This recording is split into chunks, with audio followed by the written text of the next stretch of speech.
What's up, everybody? Welcome to Dueling Aces for 10/11/2021. Whatever the hell day Chasing today. numbers. Chasing numbers. Chasing numbers. Yes, don't lose count. There are just 3 aces here. But, hey, It's the important ones. We got the important ones on. That's right. Well, you can't go a week without having the stat man, though. He's got to be here. Yeah. This is true. Very true. Cannot deny that whatsoever. Happy birthday to Carrie, by the way. That is speaking of AKAs, that is the original AKA sports wife of mine. So happy birthday to her. But it has been what shall we say, a full-on sprint that turned into a hell of a marathon Sunday yesterday, needless to say. If I saw the stat right, 15 hours, 11 missed field goals, 11 missed extra points, 81 touchdowns, a lot of them by the Chargers and the Browns. Yeah. And and a plethora of flags and penalties galore, needless to say. I think there was more flags than touchdowns. I don't doubt it. I think it was 152 penalties within all those games. Yeah. It was just a rough week all around. And you know where it's rough when Ian Rappaport even puts on his Facebook post, well, halftime hit, fell asleep for an hour and realized I didn't even miss any of the Bills-Chiefs game. Yeah. No. We were in the weather delay. It's like, hello. Well, I couldn't believe they whooped that ass like they did. And the funny thing is I thought that I had picked the Bills too because I've got Allen and Diggs on my fantasy team, and I look back at my picks and I'm going, well, apparently I didn't have my picks and my fantasy kind of corralled in the same aspect. I was like, oh well, crap happens. Hey, I'm just happy this was the first week that I'm actually going to win the majority of my fantasy because I put all my right guys in. And thank you, Tom Brady, for the monstrous game in Georgia's league. Yeah, anybody with Brady's happy. Well, I was a little salty when I seen Herbert for you, so. It happens. And I'm not complaining. in the MIAces, it's still up for grabs. You got to get Tucker, right? Yep, I have Tucker, and it's 120 points on the nose. And I think he's the most disgustingly, we could tie. Don't say that. Which is it could be kind of likely on the tie aspect, but that would be pretty sick. But I know if I do lose, I do fall pretty decently down in third. Because I have not been winning by much. But, Well, my luck would be we would tie for the simple fact that I still have yet to get a win. I'll get a tie before I get a win. Like Clint. Yeah. I both of you guys have kind of the same situation. I mean, your players, they either went crazy or they didn't do anything. Yeah. Out of the one league I looked at, I think I had 5 players that scored 40 points or less in the one league. And in Georgia's league, that's hell, even in a regular Yahoo league, that's probably where most people top out. Yeah, it isn't pretty. Yeah, it's because of regular scoring, that's low single digits. That's right. Not what you're looking for. Uh-oh, he frees up? Holy crap. I was going to say, I'm like, wait a minute. There you go. That was freaky for a second. That was scary for a quick second. Yeah, anyway. I mean, 3 guys over 200 points that aren't quarterbacks. Devontae Adams. Adam. Yeah, some guy named Devontae Adams. Damn. Yeah, it's a healthy plethora of point scoring galore. And I almost jinxed myself in the OH because I pretty much had looked at Clint's and thought, well, that one's kind of done. And then Clint came roaring back. The fourth quarter occurred with the Chargers and the Browns. And all of a sudden, he's right up my keister by about 100. And I'm like, ooh, that's a little too close. Yeah, that's the thing I like about your league is you're technically never out of it. Right. You never are. And that's the fun part about the league. Is because you never know. A quarterback and receiver can pop 1,000 points. Next thing you know, you win versus losing. Well, speaking of Justin Tucker, I'm against him in the Dueling Aces League. But I've got a 240-point cushion on Burrich. And that's what I like he's got. yours my 120 because I think I looked at his stats for Tucker and I think the most he had was like 130. I'm like, shit. 150. It was 150 2 weeks ago. Okay. Yeah. It was 150 2 weeks ago. But again, I've seen a kicker score 300 too. So anything is possible. I need him to do what my kicker Matt Gay did and get like an 80 and I'll be hey. Yeah. Well, because I had the one from San Francisco's hurt or something. Yeah. Gould, yeah. Or Gould, Robbie. Yep. And Shaffield says he's dead. He's dead in the water in all of his. It's weeks 1 and 2 for me. Surprisingly, thank goodness to Small Miracle in Zolt's League, I'm going to win again. Yay. I am down 9 points, regular scoring now. I am down 9 points, and I have the Ravens defense. And which Shrods was it that I'm playing this week? Hang on, let me pull that up. You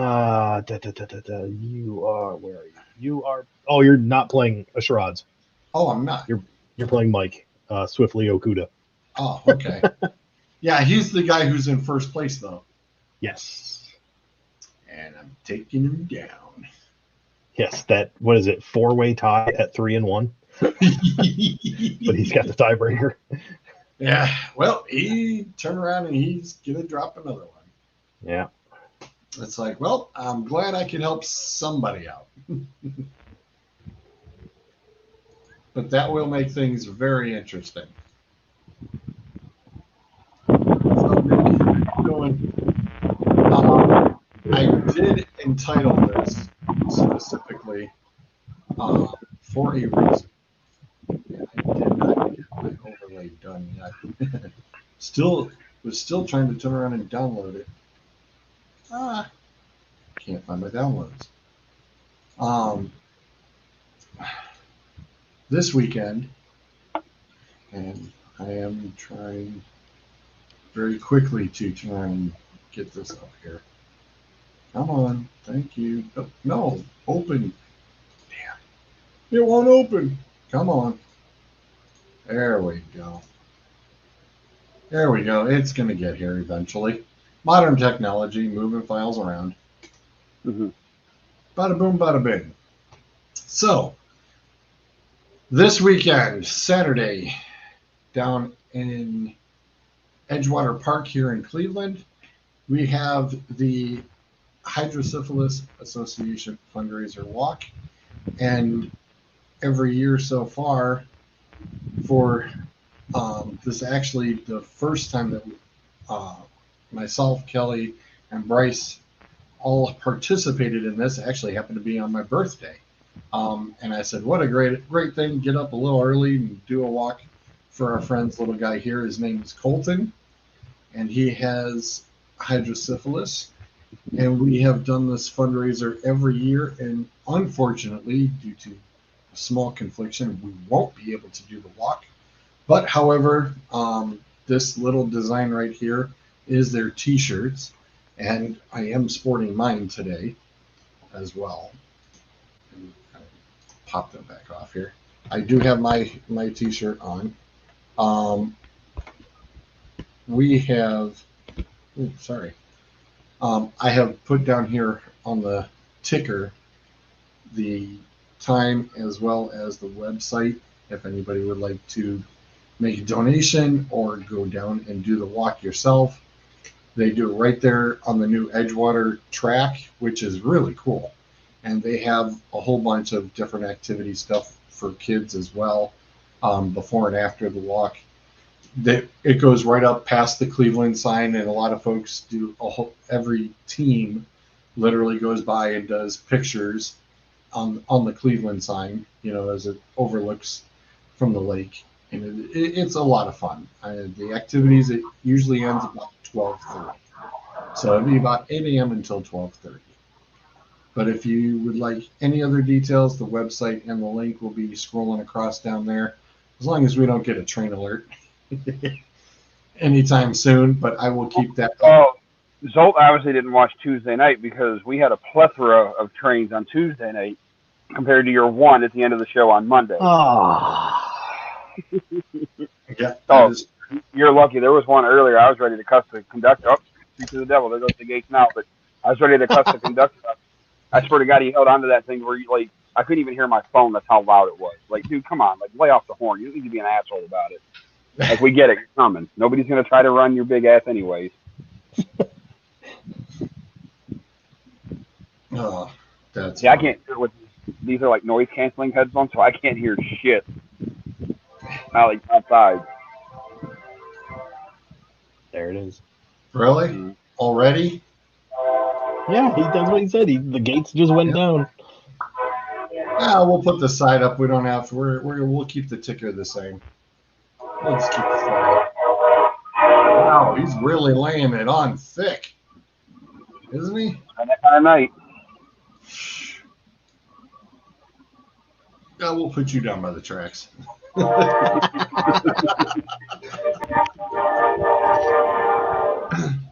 Wow. Yeah, he's really laying it on thick. Jesus. Is he done? Oh, crying out loud. Welcome to our world.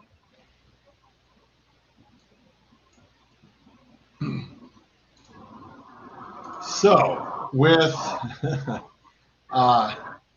it's very scary to say, but I have turned around and I'm bringing up the unfortunate situation of one Mr. Russell Wilson, who apparently has broken a finger.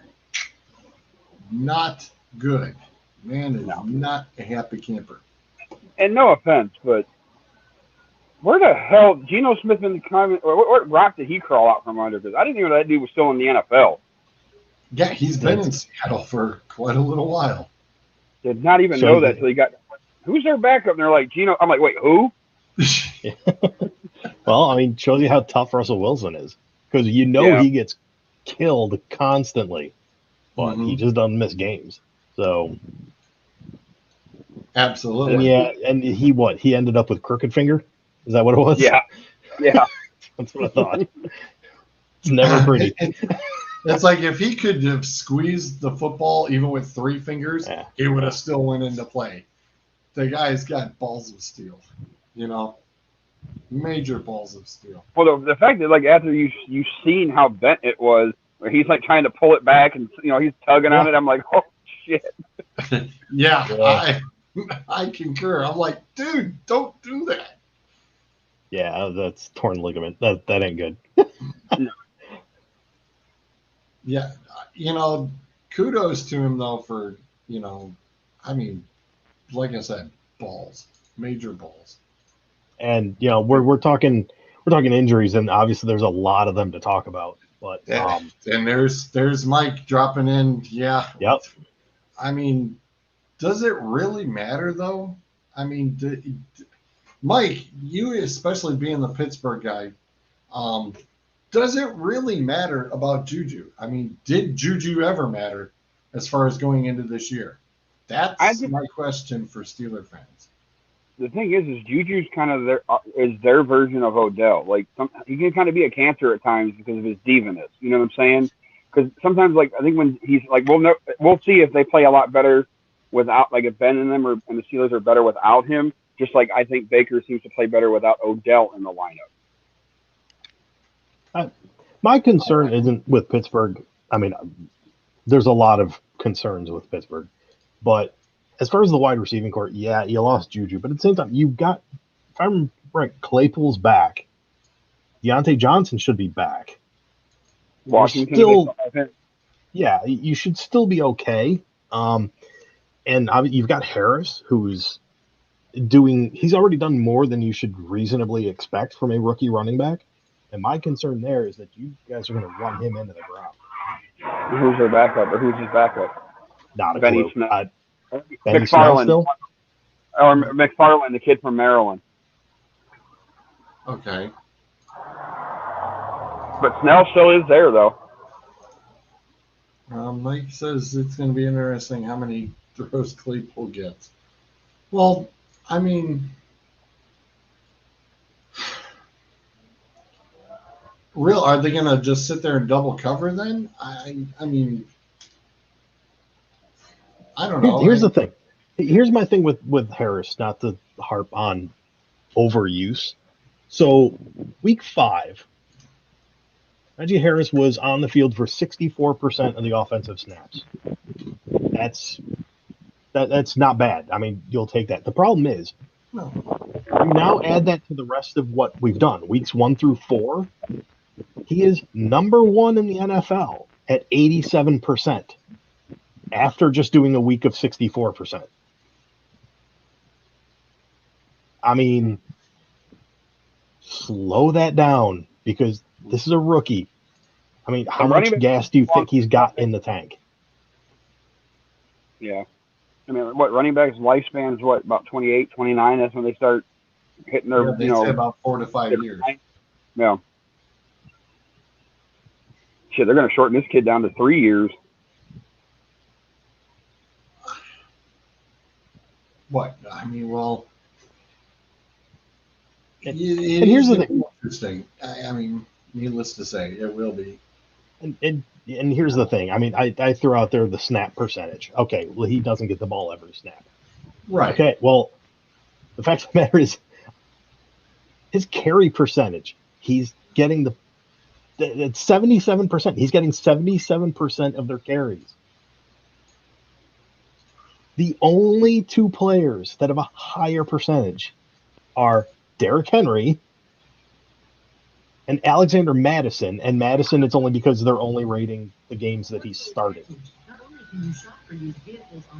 So, I don't know. I obviously, Pittsburgh found a kid, and he looks better than I thought he would be in the preseason. I just really hope they know what the hell they're doing. And I understand, you need your players to step up, but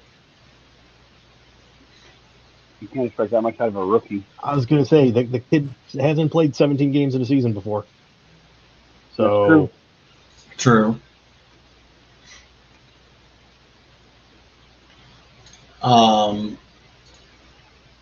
Trey Lance has a left knee sprain, going to be evaluated later in the week. Saquon Barkley, it's better than what it sounded. Lucked out. It looked good. Yeah. I still think he misses a week. Yeah, I think so too. But I mean, at least it's not even the dreaded high ankle sprain; it's a low ankle sprain. So, see, Akers should have just traded me for Hilaire straight up, like I wanted to, and he'd have Hilaire playing, and I'd have Barkley sitting on the bench for a week or two. No, Hilaire's out. Well, now, I thought that was more serious than what it was. That when looked he was bad. Right. I mean, when they carried him off the field and they're holding his leg up, it's like, yeah that don't look good. But even that came out okay. That would have been a win-win trade. We're both injured. Yeah. Who cares? Yeah. Yeah, I thought it was going to be his hip or something. The way he was trying to walk in the locker room, they showed him with that little slow. I'm like, oh shit, that's not good. But it ends up being Yeah, an MCL. I was thinking, oh my god, like he dislocated his ankle or something. Right. You know, it's like, oh my lord. And then there's to hear that they say he's day to day. It's like, wow, he dodged a major bullet on that one.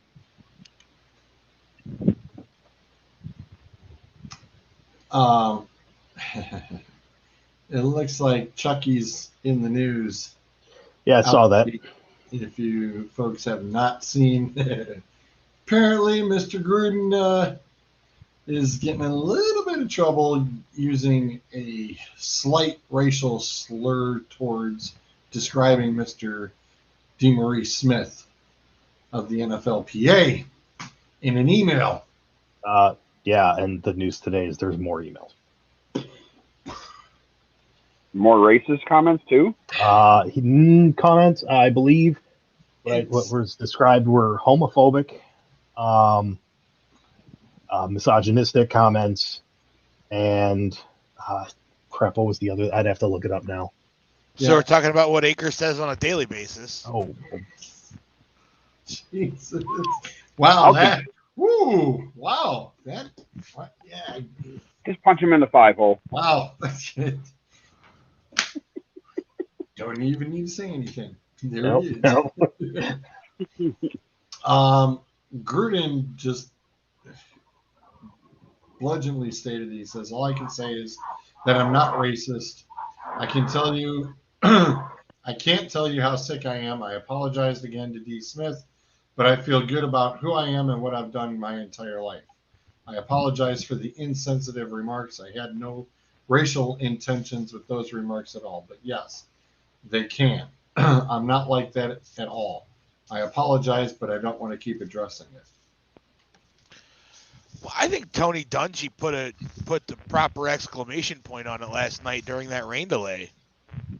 When they talked about it, Tony Dungy said, he attacked the man's character. He didn't necessarily attack the man, and Gruden came out and apologized, and that Tony Dungy had never known Gruden to be a racist, and he had to take him at that face value. So if you're good enough for Tony Dungy, then it's good enough for me, to be quite honest with you. Makes sense.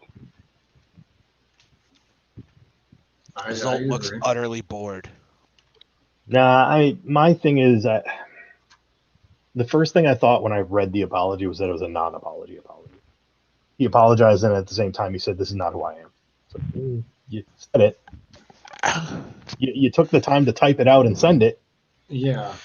True, but we have all either taken the time to type something out on social media or said it to somebody else that we later regretted that doesn't necessarily reflect who we are as an actual person. It reflects us in the moment, but not in the long term. And I kind of tend to think that that's what happened in this case. Yeah, I don't think so, Clint. I don't know. I've seen week to week before turn into month to month. Yeah. Christian McCaffrey. Oh, wait a minute. But enough about Kenny Galladay. Oh, damn. Oh, wow. Not to add insult to injury, but has he missed any games this year? Galladay? He just did. Oh, did he? I know he's in New York, but I don't. Hang on. I think he started the game, but I'm pretty sure he got 0 points. That's all right. Somebody left Dalvin Cook in his lineup yesterday and forgot he wasn't playing. Yeah, that news came out early too. Was I playing you yesterday? You were. I didn't notice until it was at the halftime of the game. Dude, I didn't even log on to change my fantasy lineup until I'm watching. I was sitting in the locker room pre-show, and I flipped on the NFL Red Zone thing on my phone, and they were showing halftime stuff, and they show Cook standing on the sideline in street clothes. I went, well, fuck, never mind. I think if I'm not mistaken, you put 2 players that were out yesterday on your roster. Listen, I played for 2 weeks, and the rest of the season is going to be sporadic. Like that's about what you get. Fair enough. What would have been added more is if you didn't, even with those 2 guys not in your lineup, if you still would have beat me, that would have been a head and salt to the wound. Well, I mean, is it even close, or are you creaming me? Let me see. I'll go back and check it here because that's in Sean's league. Yeah. Yeah, you're going to end up with 169.40 is your total Oh well. because you had Calvin Ridley up too. Are you over 300? 284.60. Yeah. Well, see, then it's fine. You're creaming me by 100. I'm not going to get 100 points tonight. Well, you got to win with Indianapolis defense. Oh well, yeah. Never mind. I forgot I had the Indianapolis defense.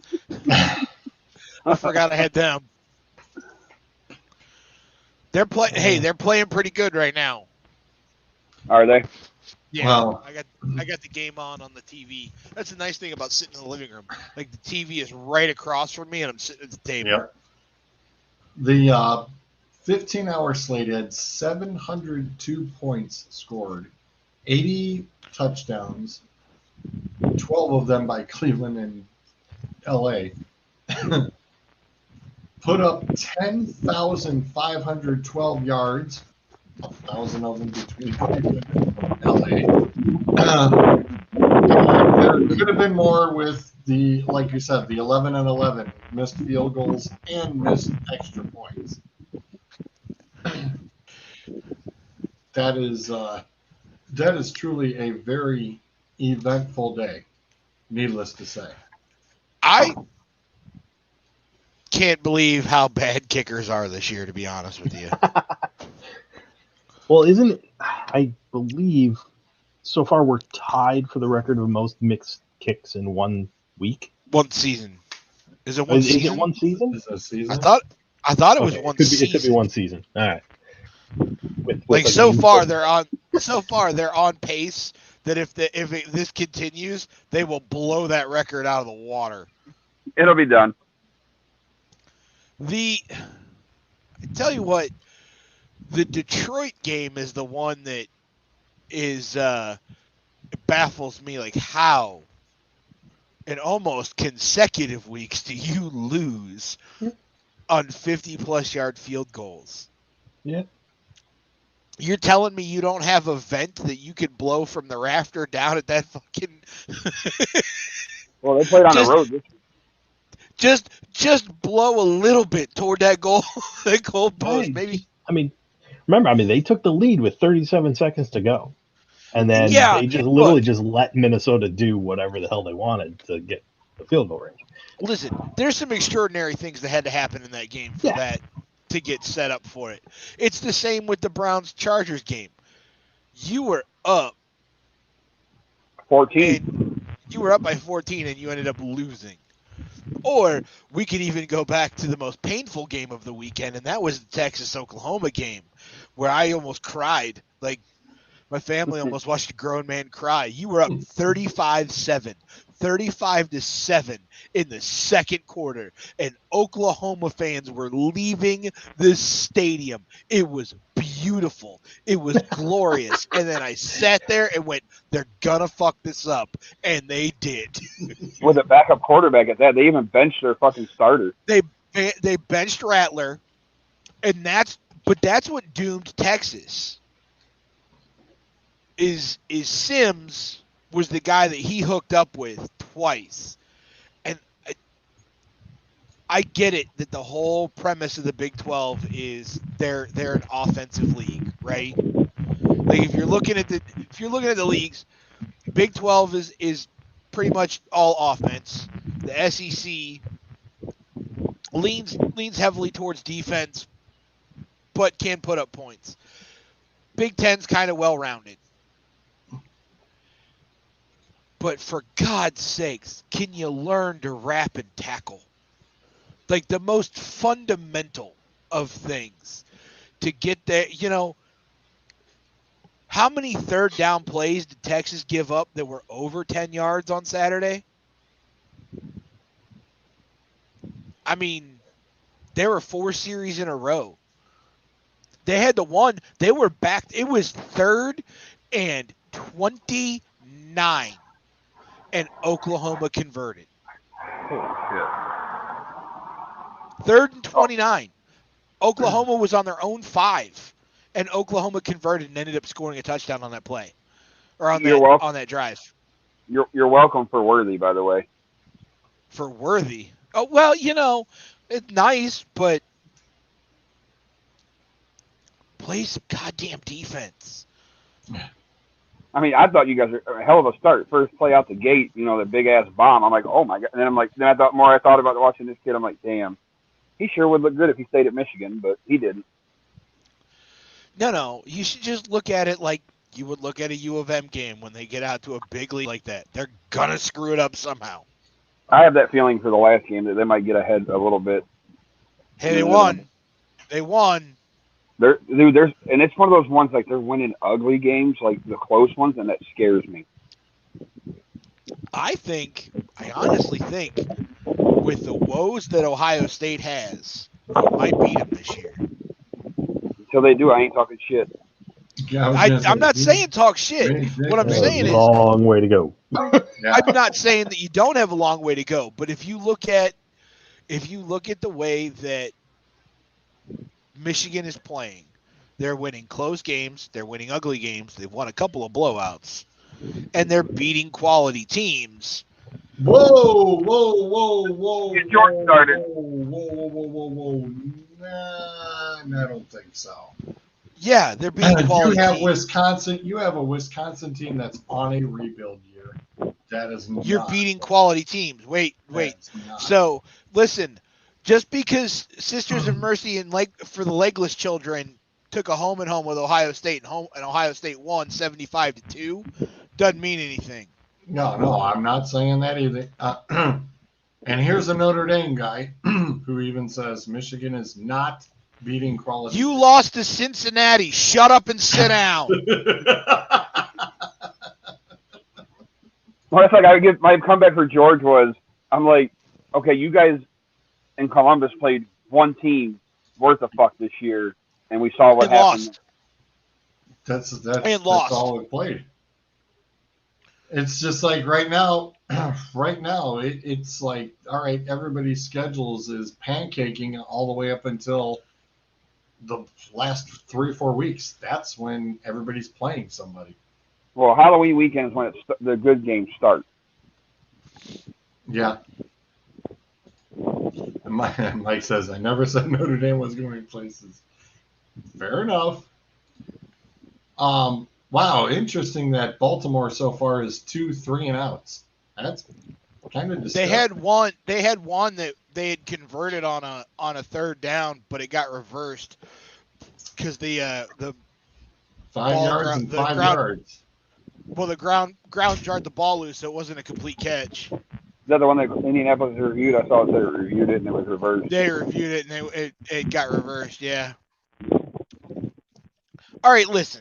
We are into the round of 8, and I have been waiting to fucking talk about the NASCAR playoffs. I know nobody gives a shit. Zolt's bored.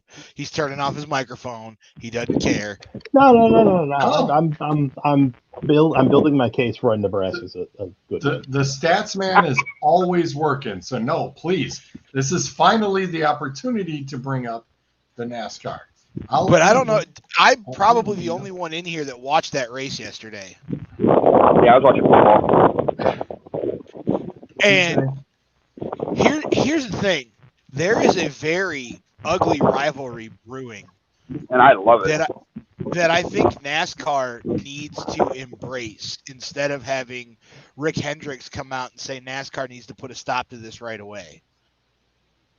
Because you have the fan favorite in Chase Elliott, who deliberately altered the ending of the race at Bristol a few weeks ago by getting a tire cut down, coming into pit, and then coming out in front of Kevin Harvick and slowing down enough to slow him down until Larson passed him.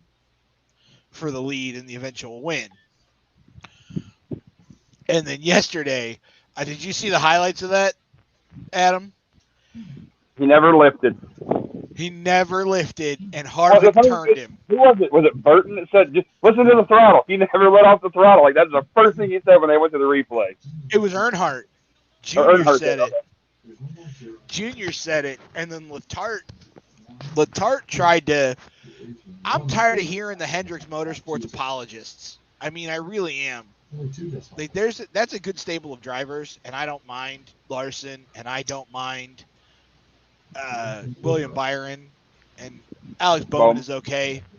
And I enjoyed watching Chase Elliott last year, but man, this year, I'm telling you what, there's something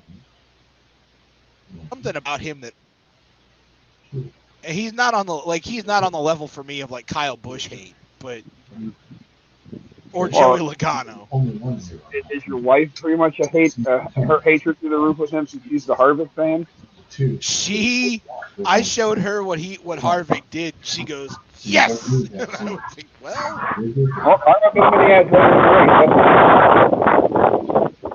somebody's breathing into their mic heavy. That's the wind. I'm outside of wind. If you look at pictures of that race yesterday, his back bumper cover is hanging off of his car. And I know that at road courses, that back bumper cover is not a required piece per NASCAR rules, right? Right. However, at any other road course, if that was any other driver, that's a black flag until you remove that. That's right. And Chase Elliott went a whole other lap with that hanging off, and it finally fell off and caused a caution. Okay. Otherwise, you're good. No favoritism. I think so. The golden boy. Yeah, I really do. I really do think so. Like I. Do you think if he wasn't the defending champion, it would have been an issue? No, I don't think that Chase Elliott at this point could do any wrong. I think that while people like Jeff Gluck are saying that the feud is now over, don't understand that Kevin Harvick doesn't have anything to lose. Did you see what his interview? How like he didn't, and I laughed hysterically. He did not answer a question about, is it done? And he just smiled, smirked, and walked away. Was that intentional? Well, you saw Bristol, right? Mm-hmm. Listen, Chase Elliott can make smart quips about, I hope you have a good off season and happy Christmas holidays or whatever. Yeah, merry off season and happy Christmas. But dude, you still have 4 races left. How big of a dick move would it be on Harvick's part to boot his ass with like 5 to go at fucking Phoenix? I think he's going to. It's either that or Martinsville. Well, yeah, considering that's where Kansas got Logano while he was leading. Well, true, but that stems back to the Kansas race when Kansas was leading and Logano turned him. You have Martinsville coming up, and it's a half-mile short track. It's tight. You can get into them turns and turn somebody around, and it just be a racing deal, as opposed to somewhere like Kansas or Texas where it's a little bit harder to do that. You got to run them down. I really think that if it's going to happen, it's going to happen. That's the jackass of the neighborhood. That's why my daughter's terrified of loud noises, because of that asshole. Gotcha. I think it's going to come down to either Martinsville or Phoenix, but I'd be more apt to say that it's going to happen at Phoenix, because we all know how, like, you and I know how well Harvick runs at Phoenix. Mm-hmm. I mean, out of the guys, when you think about it, the guys that are in the final 8, what is there, maybe 3 or 4 that run really good at Martinsville? Well, you got Hamlin and Keselowski. So the final 8, you've got Larson, Elliott, Truex, Hamlin, Kyle Busch, Logano, Keselowski, and Blaney. Mm-hmm. Isn't it funny how it's 3, 3, and 2? Mm-hmm. I honestly had Alex Bowman going out in the first round. I didn't know he was gonna. I didn't think he was gonna make it this far. Right. I had Alex Bowman and Kyle Busch going out in the first round. But Kyle's creeping around. He's still hanging in there. He's still hanging in there, and he's not making it to the round of 4. I don't think. I think you're gonna get Larson for sure. I think you're gonna get Blaney, and then you're either gonna get Elliott or Truex. I'm hoping not Truex, but I don't see Keselowski making it. But Keselowski really runs well at Martinsville. he's struggling for whatever reason right now. Like he even complained about how shitty his car was yesterday. But they're not giving him any data. He's not. You know what I mean? Yeah, they took his spotter and gave him to Joey Logano, and then they took Logano's spotter because TJ's going to end up going with Brad anyway to Roush. So I think you've got 2 550 tracks in Texas and Kansas that are kind of the bread and butter of the Hendricks organization this year. Like those, if Larson and or Elliott get busted in pre-race inspection and sent to the back at either one of those tracks, they're going to end up in the top 5 at that race because of the Bondo on the nose from the beginning of the year. They've been doing that all year. I don't know how many times people in our league will take Larson and he's got to go to the rear. I'm like, that don't mean shit. Every time he's done it, he's finished, like you said, top 5. Look at Elliott last year. How many times him and Truex were at the back almost every playoff race to start because they had failed pre-race inspection. And they were still one of the final 4. And they were still, yeah. But Truex wasn't. No, I'd say he wasn't. He got eliminated. Round of 8, wasn't it? Round of 8. But I think it always makes that last race more exciting too. Like to think that there's 4 guys fighting for the championship. I can understand both ways. However, what I hate is the argument that if, say, Larson were to get eliminated in the round of 12 or the round of 8, that it somehow devalues what he did this year. Yeah, I can see that. Like it doesn't mean shit. Like people are like, well, if he loses and he doesn't win the championship, well then how do you have the best driver there? Because the 4 best drivers are the one that had the most consistent finishes throughout the playoffs. Yeah, I mean, I'll tell you what. I mean, anything less than a championship for Larson, you're almost going to feel like it's I mean, he had a hell of a year. You have 7 wins. You have the most top 10s out of anybody, and you're tied for the most top 5s with Denny Hamlin.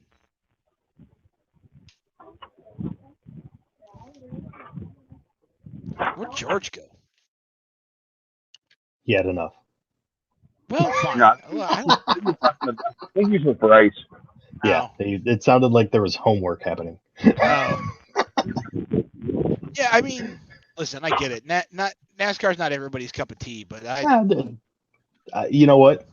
The 2 of you guys are well versed enough to talk about it, and obviously people like it, so that's fine. Never really stuck with me. I used to be back, like, I'm old, so a quarter century ago. I used to be big into open wheel racing. I went to a few races at MIS. So, but I fell out of it. So, just not my thing, I guess. There's the king right there. I was a huge Rick Mears fan. So. Oh, you said open wheel. Never mind. Yeah, sorry. I'm thinking open wheel sprint cars, not. Oh no. That's who that is. Like if you want to see somebody who makes Kyle Larson look foolish on dirt, go look up Steve Kinzer. That dude, Adam knows who Steve Kinzer was. The GOAT. That dude is amazing. And he's one of the nicest guys you will ever meet. I met him at Wayne County Speedway last year. A lot of those guys are, for the most part, really more laid back. As long as you're not pushy with them when it comes to when you meet them, kind of thing. He was in his merch trailer, and he's sitting there, and there's like nobody because his son Craig races the car now, and there's almost nobody around it. And I looked, and I'm talking to the merch girl, and I said, "Is that who I think that is?" And she goes, "Who do you think it is?" I said, "Is that Steve?" She goes, "Yeah." I talked to him for a couple minutes and went about my way. Spent $50 in his merch trailer, bought a hoodie and a t-shirt. That's why he talked to you. I don't care. That dude's awesome. Like he was. Yeah. I went to Indianapolis. Gordon's last year, he won the Brickyard. I was at that race, and my buddy had got me tickets, and we were doing the hot pass and all that shit in the pits. And I'll tell you what, the Sunday race, we were kind of standing in between where they were either coming from like their haulers or another way to go driver intros and shit. Yeah. And Danica walked by. She's just a bitch. Like she'll sign your shit and kind of scoff, like I don't want to do this kind of thing, And that's what I've heard. The only time I saw Earnhardt the whole weekend we were in the pits was that Sunday walk. He walked right past us to go to the driver intro. That was the only time I seen him. I saw him when we went to Michigan. I saw him and Letarte going up in the tower to the broadcast booth. Did you? Mm-hmm. But the coolest person I met that weekend, and I kid you not, I sat there for 20 goddamn minutes and had a conversation with this dude, Mr. Rick Hendrick himself. Rick, so I've heard Rick is a cool dude. I've heard the captain is a cool dude. I mean, how do you not run one of the largest trucking organizations in the world and not be a cool dude? Right. I've heard the captain is cool. I've heard that, I've heard the coach is cool to sit down and talk to. The one thing I regret was when we were walking back by the haulers in the back, where you can go get the hero cards and shit. Yeah. Fucking Childress was standing back there by himself. I've heard that dude's an asshole. And that's kind of why I'm glad I didn't, because I've heard the same thing, is that he'll just, you walk up to him, he'll turn his back and walk in the trailer so you can't follow him in. Yep. So he'll avoid you. I've heard the exact same thing. We did kind of run into Brad at Michigan. He was doing a pre-race interview, and we were standing on the other side of like the fence in between us and the haulers. Mm-hmm. And like if you go back and watch the race replay and like the pre-race, you can see me, the wife, and the kids standing there on the other side of the camera behind Brad during the interview. And he gets in the golf cart and he's driving away. And I said, "Hey, Brad, you made my wife cry at Martinsville last year." And he goes, "Good." No, the reason I became such a fan of him is because that was, I think, Tony's last year of racing. Was that year when I went to the Brickyard. And I remember we're walking around the garages and shit, and we go walking up to Brad's, stall in the garage, and him and Paul Wolf are just standing in there. Like, Brad's got his suit around his waist. He's got showed like the little thermal shit underneath, and they're going over the setup and shit, and he sees us standing there, and he just, waves us, hold on a second, and comes walking out. Well, he grabs my neighbor that I took with me. He grabs his, we had like those lanyards and just had everybody signing those. Yeah. And so my neighbor gets his sign. I hand Brad mine because he's sitting on the golf cart. Yeah. And he signs it, and he goes to hand it to me and goes, "Holy shit, you're a big son of a bitch." I'm like, "Well, yeah." So then, we got to sitting there, and he goes, "God damn, dude." So, when we he sat there for every bit of a half an hour and just talking to me and my neighbor we'd known each other for years. I'm like, that's how I became a fan of Brad. I don't mind Brad. I really don't. A lot of people don't like him, though. I can understand why. Because he's very logical and he's very matter of fact, and he's a Midwesterner through and through. I don't care if he lives in North Carolina. Through everybody's favorite driver. If it wasn't Junior, he would have never got his start in NASCAR. I know. And Junior has made that abundantly clear over the years. Like, hey, I don't mind Brad. If he's doing well and other people that I may or may not root for aren't, I don't have a problem with it. Brad wins. It's not an upsetting day. He's got one of the He's got one of the cooler celebrations with the flag too. I can respect that. Yeah. I've found myself more and more becoming a Blaney fan. I think a lot of people have after this year. It was even kind of before that. Like listening to him talk. Mm-hmm. He's an Ohio guy. He's from Hartville. Right. So he's very down to earth. He's very, I like Blaney. I like Allmendinger because Allmendinger doesn't give a fuck. Like does not care. So. And you saw what was it that road course race that he won when he come rambling up through there and he booted whatever, to win, but it wasn't really he booted him. Yeah. Or no, it was in the NASCAR race, the Cup Series. He booted because remember they came through that curve and what's his name went off the road, off the track, and he tried to get back on, but they made him. But Briscoe booted Hamlin. Oh, is that what? Okay, yeah, that's what it was. Briscoe was in the lead and booted Hamlin, and then Chase had to serve his penalty, and then Allmendinger got the lead off of that. Okay, that's what it was then. Yeah, that was a hell of a race. It was a hell of a race. Looking at NASCAR though, they released the Xfinity schedule and the truck schedule last week, and the Xfinity's going out to Portland. They're going out the West Coast, which is so Mid Ohio gave up their date and it went to Portland. The trucks are going to go to Mid Ohio instead, and they're going to IRP. I still got to go see a race there.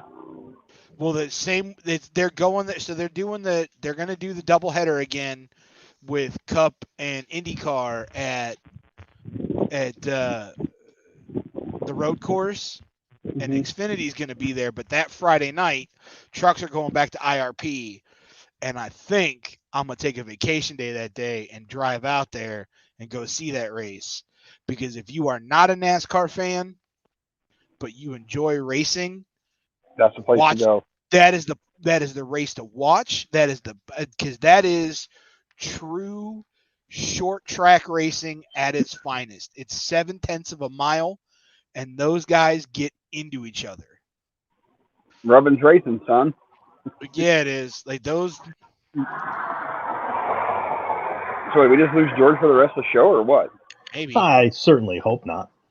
Well, I'm not going to talk NASCAR the whole show. I'm sorry. No, that's fine. I figure now is an appropriate time. Let's talk the Cleveland game. Get it off your chest.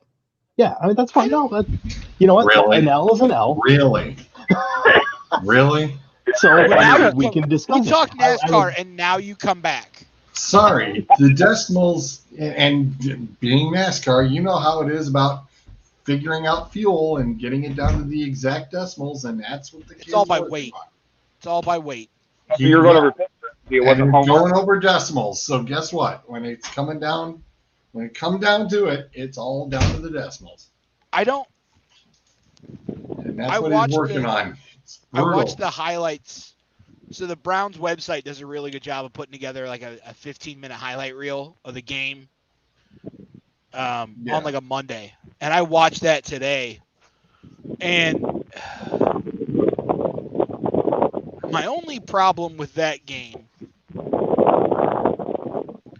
is that Stefanski overthought it. Yep. Totally agree. And I don't have a problem left. He overthought it. I don't have a problem with losing. You lost to the Chargers. That's probably going to be one of the final teams standing towards the end of the year after the regular season. I mean, the Browns proved. I think they have proved over the first 5 weeks that they are a playoff contending team. I don't disagree with that. There's nothing to be ashamed at 3-2 right now. There's no. Well, you've lost to the Chiefs and you've lost to the Chargers. Well, considering the Chiefs are sitting there, the Chiefs are sitting there at 2-3 and got their asses spanked on national television last night by the Bills. I don't have a problem with being 3-2. You've proven that you're a playoff contender. You've proven that you have grown leaps and bounds over being 1-15 and 0-16. You have a solid. You scored 41 points in the fourth quarter. Well, sure, but you have a solid foundation underneath that team now. Mm-hmm. You've also proven in the first 5 weeks that you have some holes, and that maybe Odell really isn't a good fit for the team, like I was saying all preseason. But we've actually said that even last year when he was out. Yeah, but you see how much better the team works without having him. You can't constantly have Baker keep trying to look for Odell and then Odell not have the speed that he used to have to be able to get open. It doesn't work. And if Odell's not willing to change the way he plays to fit the scheme, then you get rid of him. Yeah, Jerry Rice never turned around. Jerry Rice changed up his own play. He turned around and he let T.O. be the young speedster and take off. He knew that he could turn around and still get the quality routes going to 15-yard posts, or even sliding into the slot. Watching the highlights from yesterday during the halftime of the Bills-Chiefs game for all of the games and watching the Bills-Chiefs game, the number one thing that I can see plaguing NFL defenses this year is they are leaving that buffer of 5 to 8 yards after the line of scrimmage empty. You look at how many swing passes and soft little bubble screens would go for 12, 15, 18 yards because nobody's there. And I think with that West Coast style offense that the Browns are trying to run, or whatever it is they're calling it now, a hybrid offense, Odell still's got hands. Like, he's got great hands still. He didn't have the speed. So you let Landry be the speedster, and you tell Odell, run 8 yards and run it in.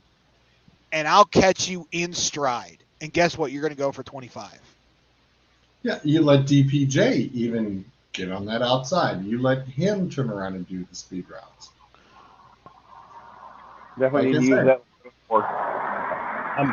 I'm going to defend Odell, and I don't know why. The only thing I'm going to say, it hasn't been 12 months yet. And the reason he came off the injury list is because Landry. No, I agree with you. Like, I'm not disagreeing with you. I think he has valuable things to add to this team. However, you can't have the best quarterback that you've had on this team since Brian Sipe and Bernie Kosar continually looking for him and continually missing because either A, Baker throws it where he's supposed to throw it and Odell can't get there because he doesn't have the speed anymore, or Baker throws it somewhere where he thinks Odell can get to and Odell just doesn't go there. No, where does it go in the proper spot? Like, that's my problem with it. Well, the thing is, too, is what is it? I think there was a thing I threw out on our show last week or something, or even might have been on Dueling Aces, but with Baker and Odell, with Odell in the lineup, Baker's percentage is like 68%. Without Odell, it's 90%. Completion percentage? Yep. That was on your show. That was on the Barking Edge. It's Tuesday nights at 7:30. Yeah. But yeah, I mean that just shows you. And then look how well they played last year without him in the lineup when he was hurt. They were fluid. Look at 07 Patriots with Randy Moss versus 08 Patriots with Randy Moss.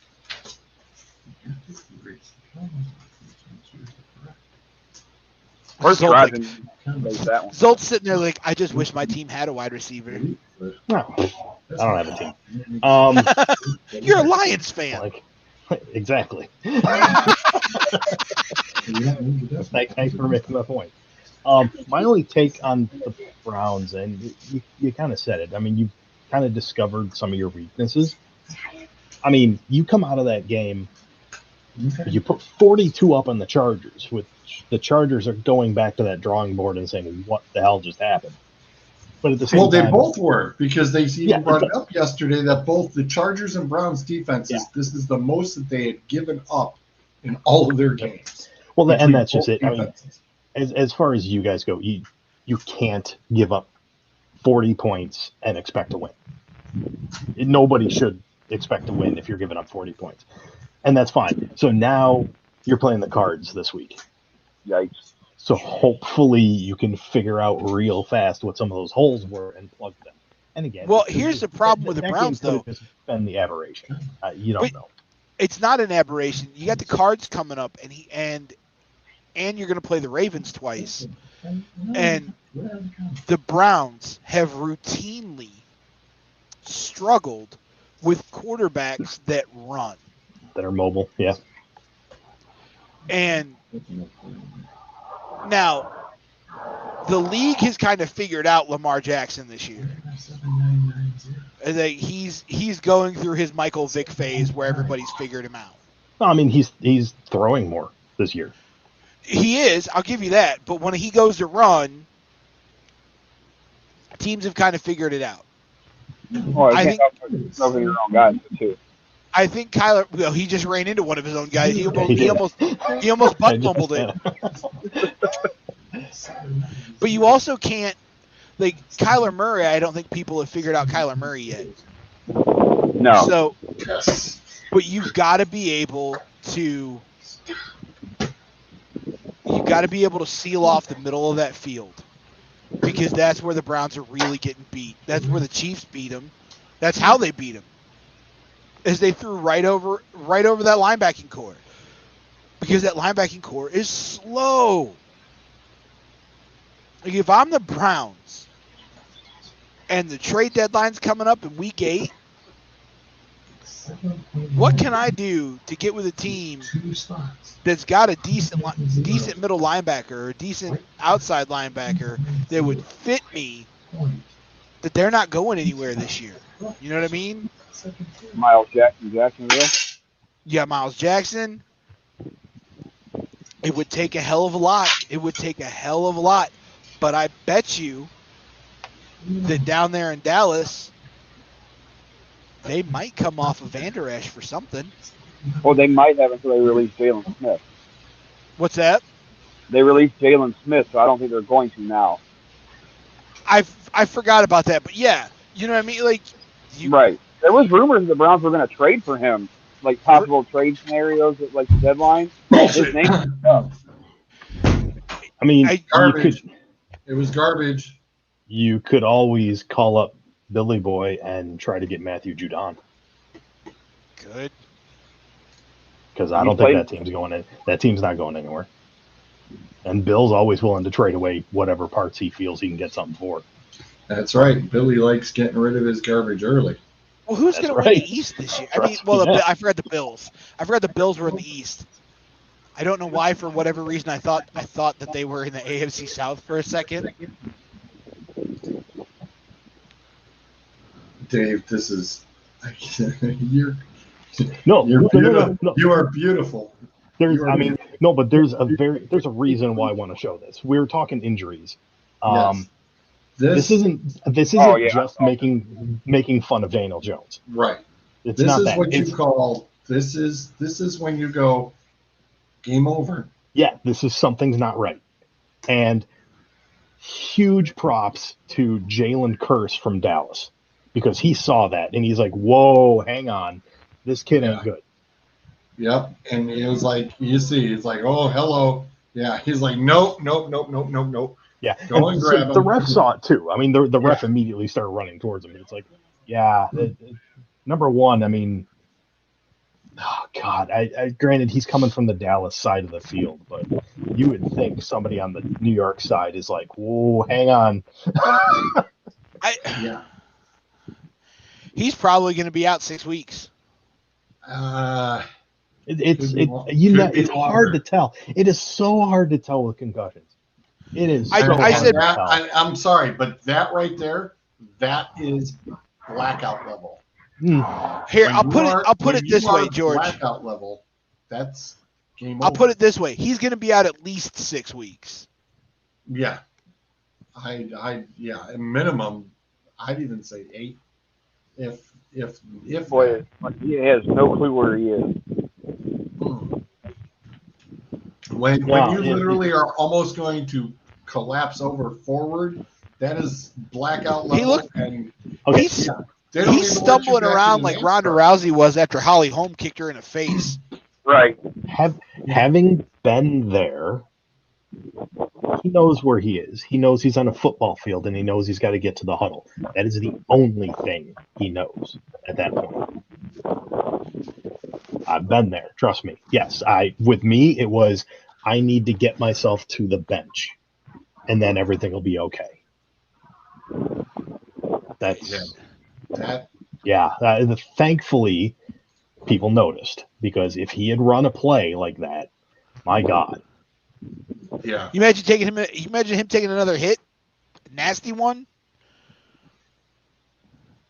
Probably would have killed him. Oh, Yeah, I was going to say, like I said, that right there, that's literally borderline. That's where that's when you know it's career over. I mean, because if you take another shot like that, yeah, your brain is not settled correctly, and I don't think he'll be coming back. I mean, you're saying 6 weeks. That right there, At a minimum.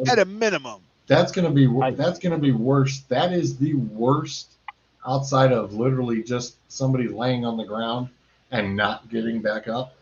That right there, that's one that you are going, yeah. at We're the gonna same need to time, make sure we've a got lot some- of that's going to depend on if he's ever had them before, because we don't necessarily know that. I mean, his college career, who knows? He could be one of those guys that's had like 3 of them. We just, you just don't know, and nor for that fact do we need to know. But yeah, I mean, obviously that looks bad. I'm not necessarily saying 6 weeks. This is the NFL. I could see them pushing him back out there after 3. He says he's okay. I don't see how you can. I don't see how you can. If he can make the baseline, they'll be okay with it because it's on him. Here's the thing. That was Fox's national game yesterday, right? Believe Yeah. so. Yep. That So- was Fox's national. Yes. 20 million people saw that. Yep. But if he can pass the test, you can't really tell him no. That's the issue, and I mean, we're going to know in a couple days here. They're going to say exactly how bad they expect it to be, but I mean, it's all conjecture and speculation on our Yes. part anyway. Yeah. So you look at what was that, week 2, the Chiefs game. Dude got hit in the head by his own player and was laying there. Chiefs receiver. Oh, who was that? Okay, Adam remembers what I'm talking about I can't remember who it was, but I know what you're talking about. because it was Was it- nasty. It was the Chiefs game. It was because they played national TV the following week, and he had caught just a simple button hook and turned around to run, and the 2 defenders came in, and I was screaming about, I don't know how that's not targeting, and then somebody goes, well, they took the targeting rule out this year, which I think is absolutely dumb. Agreed. Like, you can take the reviewable pass interference rule out because that was absolutely asinine. But that targeting rule needed to stay. Because I've seen probably 4 or 5 hits, including one last night in the Bills Chiefs game that would have been a targeting call.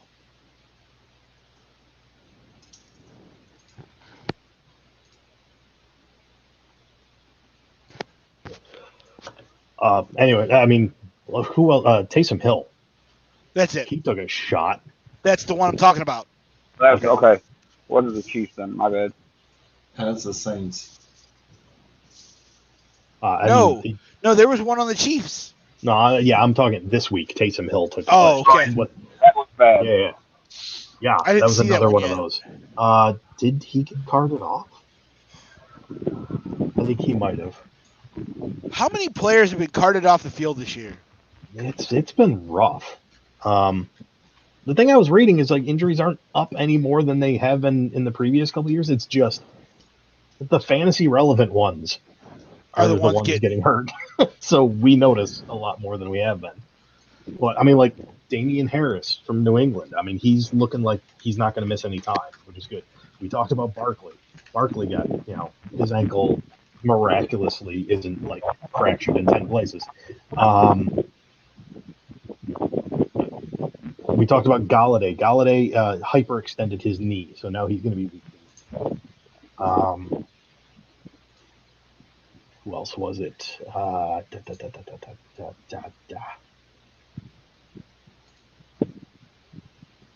Man, I'm getting there. Yeah, I'm getting there. I'm getting there. We talked about Clyde Edwards. I needed somebody to be in the locker room. Report is sick. I needed somebody to be in the locker room last night to tell me that being almost 40 and taking a back body drop was probably not a great idea. Because the two guys I was working with, one is taller than me and one is shorter than me. And when I went up for it, they didn't follow through and push my legs all the way over, and I landed on my neck. Oh.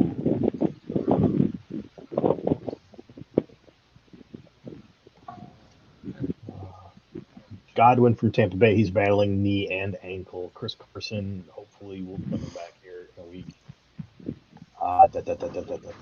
Who else did we lose? We talked about Juju. Kittle went on IR.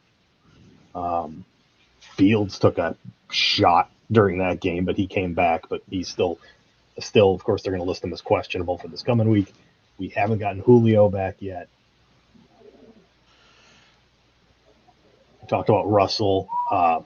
Zeke is questionable. Why is Zeke questionable now? Soreness in lower back and rib cage. All right. Oh, crap. Tyreek Hill is questionable. Burrow is questionable after not necessarily the shot that he took, but apparently his throat contusion, which apparently is a thing because there were multiple ones of those. Yeah, the Browns lined up got it too. Yeah, he was. I got the update on him. He was out of the hospital today, so he was doing all right. Yeah. Speaking of injuries, can we just for 1 second, with the puck dropping tomorrow night on the opening of the NHL season, and my Penguins battling the bandwagon hopper of Adam over there's Tampa Bay Lightning. Wow. It's a thing now. He knows I say it in jest because I know how big of a fan he actually is. However, can we talk about how stupid Akers is for suggesting that Crosby, 1, needs to retire, and 2, that hockey players don't play with injuries all the fucking time? Uh-oh. Hold on. Hold that thought. Breaking news, boys and girls. John Gruden is resigning as head coach. Oh. Yeah, he was. I mean, where's Doug? Do we know where Doug is? Is Doug safe? He's probably on. Where's how long till NFL? Urban Meyer gets fired though? Do they go 0-5 or 0-6 before he gets fired? I mean, he is 0-5, right? Or 0-6. Do they go 0-6 before he gets fired? Hang on, they're up to what, a 20-game losing streak now? I think if I remember right. Maybe they'll let him break the record. I don't know, because isn't the record like isn't the record like a 27 or 28 game losing Something streak? like that. There's people on that team that do not like him. Well, he's an idiot. There's that. I'm not going to deny you were a great college coach, but you were also a product of the things that you did. Yeah. Okay, You've tallied it up. The final number on injured players just yesterday, and this is not questionable, people. This is out and IR. 219 people out, 39 IR. Well, Welcome Just to the NFL. in yesterday, which is more than what they've done the whole season since they started preseason. Yeah, it was a rough week. It was a rough week. 219 players are out for this upcoming week as of from yesterday. And man, it really 39 seems like the NFL could since use the the minor IR. leagues right now, other than college, doesn't it? Oh my gosh. And I mean, it is a lot of team. It is, nobody was safe. Nobody. I think Washington was the least with 3 people out and Fitzpatrick getting tattooed to IR. Well, I'll tie this back into to going back to hockey. It's a product of better training, better diets, bigger, faster, stronger. It's not the lack of the enforcer, because the teams still do, like, if you watch hockey, there's still an enforcer on the ice. He's just not called an enforcer anymore. Yeah. Like, they still get into fights, and they I was going to say, your enforcer now has skill. Yes. Is what it is. That's what it is. It's just not a goon that just goes out there and fights. Yes. No, and that's just it. But the big problem has been ever since the players got that nice little cushy contract, and we don't have to work as hard in training and preseason, and we've now got one less preseason. There are a lot more injuries, and we even said it. It was going to take almost 4 or 5 weeks for everybody to kind of get into football shape. And now we're even finding out that into week 5, you're not even in football shape. You're now losing people to game, or not just game ending, but even almost season ending injuries. I don't think Or you truly they're get not into going to be back for 2 months. I think the last 3 years, you really haven't gotten into football shape until like week 8. Maybe even week 11. In some cases, Even week 11. I could Yeah. see that. I think Because the a NFL, lot of teams have that bye week, and it's like, oh, well, we got an extra week to do some more conditioning. Well, I also think trying to make every team go over to London to play was a bad idea. I have no idea why they decided to try to push that. Because there's a huge market for it over there. But the thing is you still have, right now, the pandemic is not over. And you are literally pushing on I'm not even talking UK strands and all that. George, and variant stuff. They're trying take to that out of it. Like, I understand where you're coming from, but take that out of it. There's a huge fan base over there for the NFL, for American football, and I understand. But there's no reason to make every team play a game over there. Instead, do one game. Do one game and make it a marquee matchup. Yeah, not the 2 they're giving them this year. Yeah.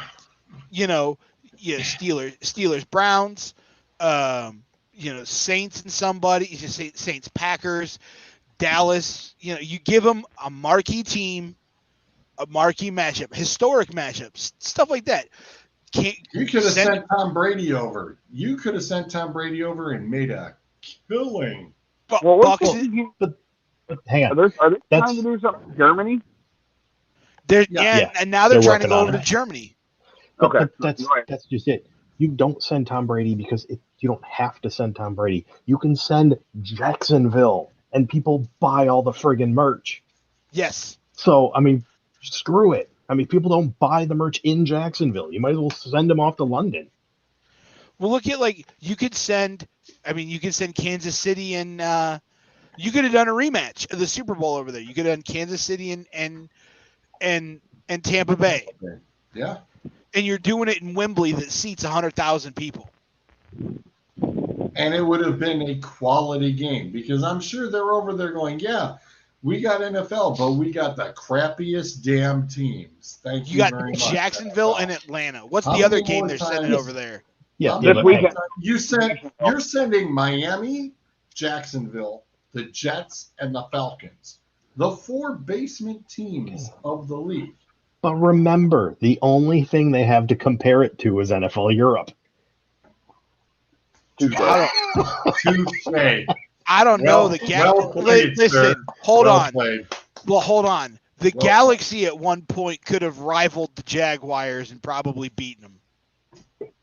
This is true. You notice, though, well played. Well played. The league doesn't dare send the Texans. Yeah. They just don't want to turn this into an international sexual harassment case. I don't. Yeah. True. I think we should talk a little more hockey, though. I mean, the puck drops on the season tomorrow night. It does. And, I'm looking forward to seeing Seattle. I really want to see They're this team. playing on opening night. I'm going to watch it. And as we discussed, I believe pre-show, if only they were playing at home on opening night. They're not playing in Seattle? No, they're playing in LA. They're at Vegas. They're in Vegas. Okay, but Vegas, listen, since Vegas has come into the league, they sell out quite a bit. That stadium's generally full.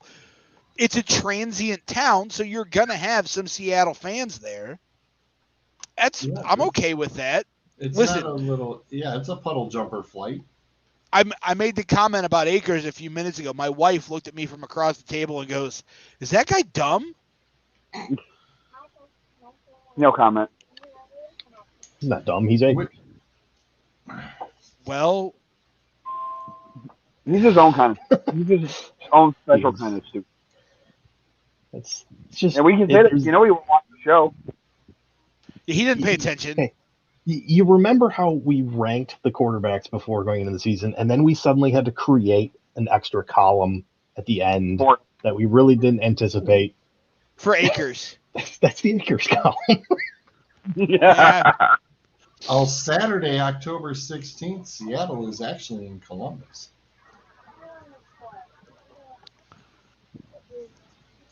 Road trip. Why don't you just move out to Seattle, you liberal commie? Like all the Seattle teams. Why don't you just move out there? No. Let's not get carried away here. Hang on. Like the train alert. Where's the shots fired alert? No, seriously. I told him we needed that for Doug, to where there'd be some bullet holes around the border or something. Because we've heard it twice now when he's been on with us. Listen, I can't say anything. I like the Penguins and I like the Pirates. I just can't stand the Steelers. Seattle doesn't get their first home game until October 23rd. They are on the road for their first 9 I don't think that stadium's done yet. Yeah, it might not be. It's probably by design, to be honest with you. Give them just a little bit more time. Yeah. That's why, my kids started school, everybody else was back in school, and my kids didn't go back to school until after Labor Day because the 3 brand new elementary schools weren't done yet. So that first game is Vancouver at Seattle, the first home game for them. So I'm not looking at the schedule. I believe so. Yeah. So Vancouver's walking there. Yeah, probably. They're just going to take the bus down. I mean, it's just a short. I mean, Seattle and Vancouver are separated by 45 minutes, if that? Well, they have had a game. They have had a couple of games there because preseason. Just this past Saturday, Calgary was at Seattle 4-1. Doesn't mean the stadium's completely done yet, though. Also, they don't necessarily play preseason games in the regular arena. True. I mean, training camp games for the Wings are up in Traverse City, so they play. Some of the Penguins preseason games are in Youngstown. They play in Youngstown a couple of times, and then I've seen them play out in Scranton too at the AAA facility. So doesn't necessarily always mean you're on your home ice. I know the Blue Jackets played a preseason game not last year, but the year before. They played 2. They played in Cleveland because Pittsburgh played them in preseason. The Jackets and Pittsburgh played in Cleveland in preseason, and then the Jackets played, I think it was the Red Wings the following night in Cleveland. Yeah, and I think God, I think they've even done a regular season game where they did pond hockey up in Canada. Yes. They literally went out to the frozen lake and played just out there. Which is awesome to see. And they tried that at, wow, where the hell was it? Wasn't it like Reno? And it sort of, they didn't play actually on the lake. They did the whole, we're going to build an arena. And it might have been Reno. Shockingly, it got warm. Who would have thought it? I think, like, and we were talking about it this summer a little bit with the Field of Dreams game. I think you have to have the things that make your league special and keep them that way. And you don't need 6 games on New Year's Day that are all played outdoors in a stadium. Nope. Do 1. Yep. 2 at most. You could do 2 at most. You could do an East Coast and a West Coast, and I'd be fine with that. You know what I mean? So you could do 2 at most, but you don't need 6. Just like I would even go so far as do 1 East Coast, 1 West Coast, do 1 in the U.S., 1 in Canada. The stadium is actually completed and is open. Okay, well, all right, George. It is Jesus. ready to rock and roll. Is it as ugly as the Raiders Stadium? Oh. Wow. You mean the giant spaceship that landed out in Vegas? Woo! No, it's a giant Roomba. That's what it is. It's a giant Roomba. Yeah. I swear to God, Al Davis designed that thing from the grave. Yeah. Well, if it makes you feel any better, dipshit fucking his son designed his house to somewhat match the stadium. That dude. To quote Arlie Ermy from Full Metal Jacket, the best part of him ran down the crack of his mama's ass and ended up as a brown stain on the mattress. God love that man. Rest his soul. Yeah. To the picks, George. Great segue. I need more alcohol. Oh my God, that was funny as hell. See, this is why you guys keep me around. Right? Somebody's got to take Suds' place. Yeah, I was gonna say it's very true. Joking. I'm not nearly as abrasive as Suds.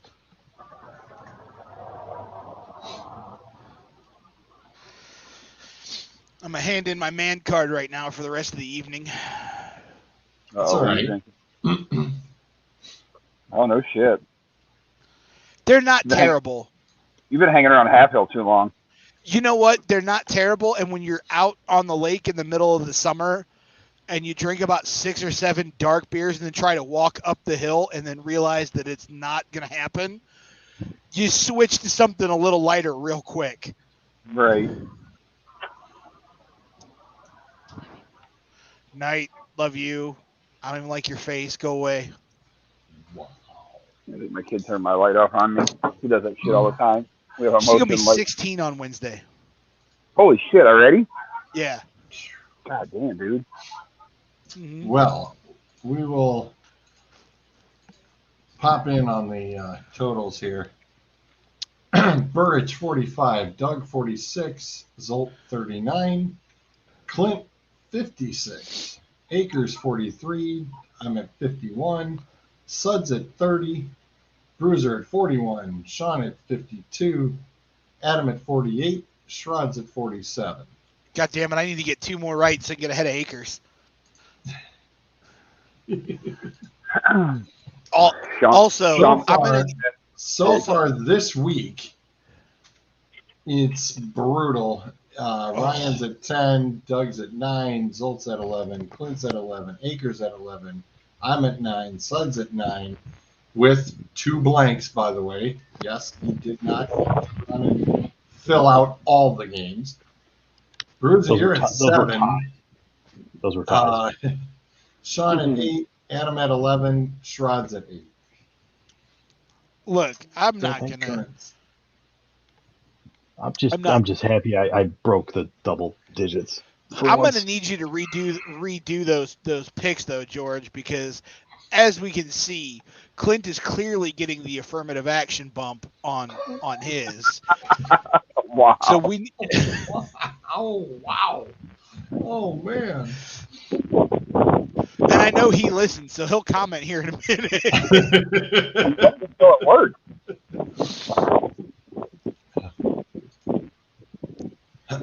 So, Suds is already, as you all can see, he totally put in a full slew of picks. Well, it's amazing. He ain't gonna let you bring that up to him again. Oh, I'm gonna start this party off. It's only week 6. Yeah. We got a long season to go. It's a 17-week season. Remember that. May not be the last time. I'm gonna start this party off now and take the Bucks. I don't think anybody's taking. I was gonna say the Bucks at the Eagles. Yeah, I ain't going with the Eagles. Now that's the way Brady torched. I mean, granted it was the Dolphins, but the way he come out and torched them. You think Right. he was a little bit angry after that game last week? Just a little. Adam, I'm assuming you're on the Bucks. Zolt. Tampa Bay. Yeah, Bucks. Pull the schedule up so we can all see it. He doesn't want you to jump ahead. You got to save it for the show. Pull the goddamn schedule up.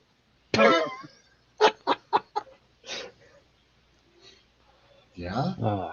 Thank you. Before we get going, just scanning at numbers real quick. We have 2 games with double-digit spreads, and I think Can we there's guess only them? Sure. I'm going to say that I'm going to say Dolphins, Jags. And No, you said double-digit spreads. Yeah. Say Dolphins, Jags, and the Texans, Colts. Bengals, Lions. No. Rams, Giants is one of them. And Bears. probably Steelers, Seahawks. All right. Well, you guys have said both of them, just all over the place. And I'll let you know as we get to them. Well played. God damn it. Yeah. And otherwise, there's a few what I would consider low over-unders. I don't think any of them are terribly surprising, though. And there any over-unders in the 30s this week? No. That would be surprising. It doesn't matter who the hell's playing. Well, there was one a couple weeks ago. The over-under Yeah, was like 37. Yeah, it was stupid. I did just, because I'm throwing stats out there. I did see an interesting stat. Oh, there's another missed kick. Really? 42-yard attempt. Was it Tucker? No, it was it was Sanchez. Goggles. Not Goggles. But there's a flag, and then they brought out Blankenship to kick it.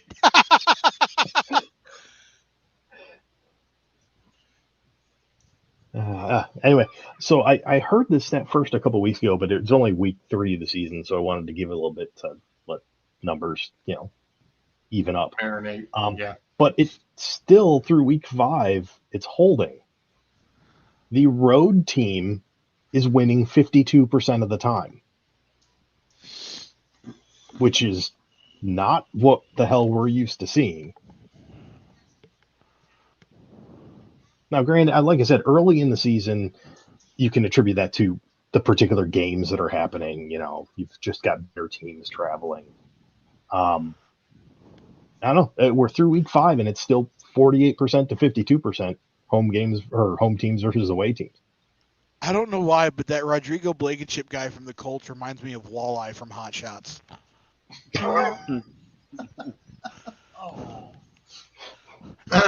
Sorry, Zolt. No, that's- You're dropping knowledge, and I'm We'll just just- like, oh, we'll just take that little stat and Yeah. Well, let's start off with the London game. Dolphins at the Jags. Zolt. oh God. Okay, And give me the I'm breaking fish. out the wheel. The hell with the wheel. No, I'm bringing out the wheel for this crap. Give me the fish. the wheel. Yeah, Don't you ask. missed. Don't Is ask. Yeah. Let's. Is that like the I'm gonna go with Animaniacs? the Jags. Wheel of Bruiser. morality. Turn. Tell us the lesson that we should learn.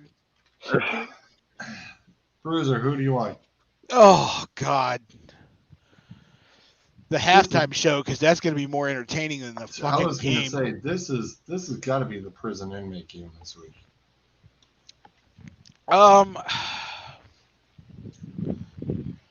I'll take the fish, but I don't like it. Adam. Yeah, I'm kind of in the same boat. I don't trust Jacksonville, but the way Miami plays lately, but I think they got a little bit more firepower than. Watch them go over there. Jacksonville like blows out the fish. I was going to say that's why I'm. Yeah, because Jordan Suggs picked them. So this game was mentioned as a potential double-digit spread game. Get It out is of not here. it is well, I believe Bruiser mentioned this one I as did. potential. Really? It is certainly not a double-digit spread. Miami's favored by 3.5. Listen, this is why I don't bet Yeah. because I'd be Yeah. terrible at it. I got you. Yeah, absolutely. Where's it going to pop up? We got to bring that over here. As I will. Oh, that's Reveal. another one. That next game. Oof. Shrods has chosen the Bucks. Shocking. Wait. He's not in Shocking. this conversation. He can wait till later. No. I want to see what. In fact, if you could put all of his in prior to us picking. Sure. I can do that. No problem. Chiefs, Rams, Colts, Bengals, Packers, Chargers. By the way, I do Vikings. believe that I said prior to our division breakdown earlier this summer that the Bengals were going to be a team to watch out for, and everybody poo-pooed it. Season's still young. My reason for poo-pooing it isn't that they're bad; it's that Burrow's going to get hurt, which Yeah, he damn near I was gonna did. say which he did. That sucked. That totally sucked. I also have Half Hill's picks too. What the? Like, Suds Oh, and he's- Shrods are almost the same. Oh, Jets got a bye week, or he'd be picking them. Yeah, I don't know who that says more about. Suds. Colts. Bengals. Halfhill going with the football team, huh? Packers. He's got to try to find that one that catch people off guard every week. Yep, that's the one. They're talking. Question So mark? they're talking about Gruden on the halftime show. Yep. No national network is going to touch him. Okay, Patriots over Cowboys, though? Really? Like, that's what Sean took? Yep. Dude, it's Sean. He wrestled for 20 years. He's taking one too many shots to the head. One? One? Well, Well, listen, there are car stories that I could share. That man, do not feed him BW3s and expect to get more than 10 miles down the road before he's got a shit.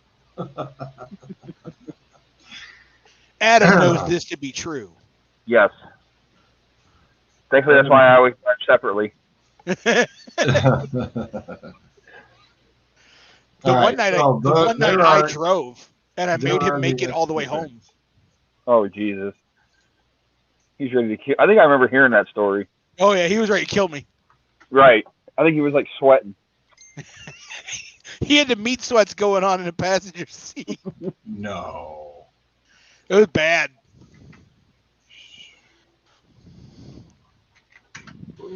I'll make sure I post it in the all.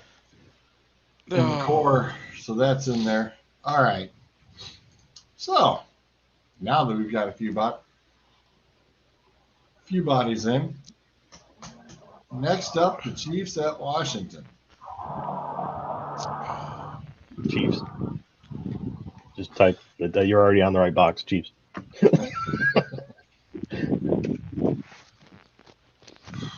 Yeah, they have to have a bounce back game here. They're gonna come out pissed off. Yeah. Here's my question: do they still make the playoffs? Because I think most people are still going to say yes. As a wild card, that's going to be an interesting ordeal. I don't know. I think there are severe issues with the Chiefs. Well, it's the defense. The defense has always been suspect. But the offense is suspect too. Mahomes has looked terrible the last 3 weeks. I think the book on him is now don't let him step up into the pocket. I'm going to go with Washington. Okay. I'm not comfortable with it. I don't like it, but I don't trust the Chiefs. Adam, what do you want? There's no way Pat Mahomes is going to come out and force that defense this week. As we're saying for the third week in a row. I didn't think the last two. I knew they were going to do. Yeah. I'm just mad at. I thought I picked Buffalo last night and I didn't. I didn't expect the Bills to whoop that ass like they did. Right. Yeah, I still thought that they would win, but not in that manner. Yeah, this game has the highest over/under of the week. The Rams Giants? No. Kansas City, Washington. Wow. Really? 55.5. Oh, I'd have been off by 3. I was going to say 52. Whew. Yep. Wow. I thought it'd be this next one with the Rams of the Giants. Give me I think maybe if the Rams were at home, maybe it would be. Right. Being in New York, that turf is it can get somebody. Oh, wait a minute. Daniel Jones is out. Yeah, never mind. Well, didn't Barkley get hurt yesterday too? Yeah, Barkley's going to be out this week. Galladay's out. Galladay's out. So it's the Rams versus all the practice squad guys? Well, I mean, that rookie for the Giants stepped the hell up. Kadarius Toney. He did 189 yards or something. Yeah, I mean, he absolutely went off once Galladay. Then he got ejected, but he's only going to get fined for that. He's not going to get suspended, so he'll still be in there. Akers pick him up in fantasy yet? No, I picked him up in the first half of that game. He's like, well, he knew Akers was going to jump out. That's why he had to beat him to the punch. You got to be quick, man. You got to be quick on that button. He just really looked like one of those guys that you were going to find ways to get the ball into his hands because he's dangerous when he has it. Yeah. So, Adam. Rams. Is this the other game that we have a double digits? Our first game. This is a double digit spread game. Yeah, I was wrong on both of them. Well, fuck me. So, what are we looking at? I'll take the Rams. Nah, 10.5. 10.5. 10.5. But the over/under is only 47. So it's. I said the Rams. Yeah, Rams. I didn't even realize you were waiting for me to say it. Rams. Oh, God. You already know his answer for this one. Don't even ask him. Just go to the fucking take pictures and then go to. I was just going to say. Move on. Bruiser, are you interested in the Texans? I'm interested. I don't know if I'm interested enough in to pick them. Okay. Hold on. I didn't say Colts. Let me talk myself into this. Adam? Indy all day. I don't know. Oh, fuck it. Give me the Texans. Oh, shit. Oh, shit. Okay, so the other double digits point spread game is the Texans Colts. Really? Wow. And the I Colts picked are that one giving- right. And the Colts are getting Colts are favored by 10. And to make things even more fun, the over under is 43. oh my god. Wow. Oh, God. Wow. 33 Oh. Well, I was going to say if Vegas lost, and they said Vegas lost their ass yesterday, I think they'll make up for it this week. So the Colts are going to win 40-3. I mean, that would cover. That would definitely Buffalo cover it. beat them 40-0. Yeah. 30-13. So Bengals at Lions. Zolt would definitely Bengals. come behind this one. Bengals. I'm not picking the Lions till they actually win. I will take an L on them before I take them. I mean, they're in every game, and I love them, but no. If you love him so much, why don't you marry him? Seems like it'd be an abusive marriage. I was going to say that the joke is just, it's there. I mean, just. Yeah. I'll take the Bengals. Who dat? The Saints ain't on here. The Saints are on a No, bye that week. is Cincinnati. Who day is the Saints? Yeah. Who dat is Cincinnati? Who day is Good God, George. Bengals It's not favored my by- microphone. No, I Bengals meant favored. you being an idiot, not knowing who dat. Bengals favored by a whopping total of 3. Really? Wow. And Oh. over-under is 48. I'm not terribly sure who they think is scoring for Detroit, but they think people are going to score. DeAndre Swift. Right? And they're just assuming that the kicker is going to score all the points for the Bengals. So. Packers at the Bears. Oh, God. And I don't know. I'm still trying to figure out how the Bears beat the Raiders. Because Carr got hurt for a little bit. Because the Raiders did not Dude. play well. The Raiders crapped the bed all over the place.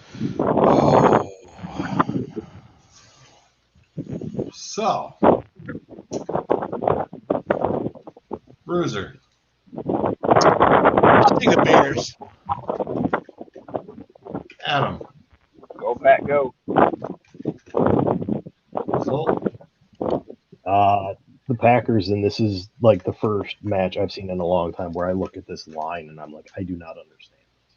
But go ahead. Is the line plus or minus 7? It's Packers by 4. By 4? By 4? Yeah. So I do not. Wait. Sorry, 4.5. But yeah. Still.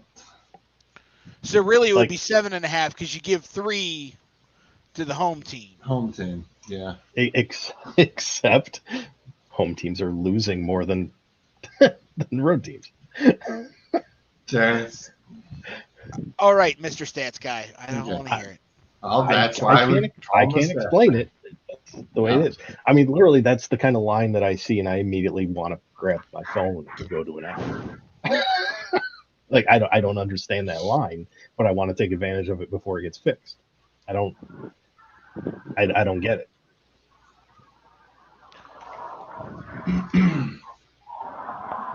Chargers at the Ravens. Fun little game. He said,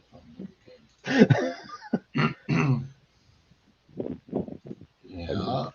I was gonna say And who we what are our numbers?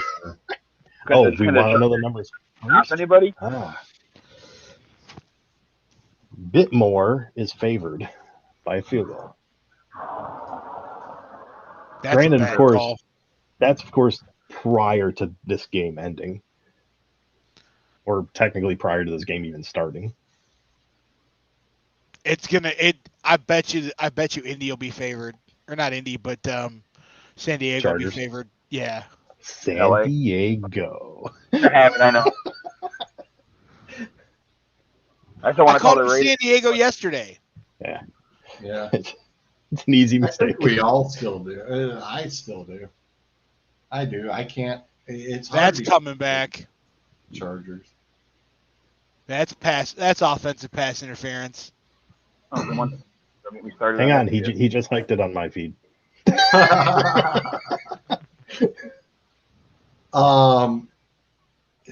Zolt, who would you like? Gonna go to me, huh? So I- I'm taking I- the Chargers. I'm taking the Chargers. I don't. It looks like the Chargers are built kind of like the Rams on the Oh Greatest wow! all offense, and just keep scoring.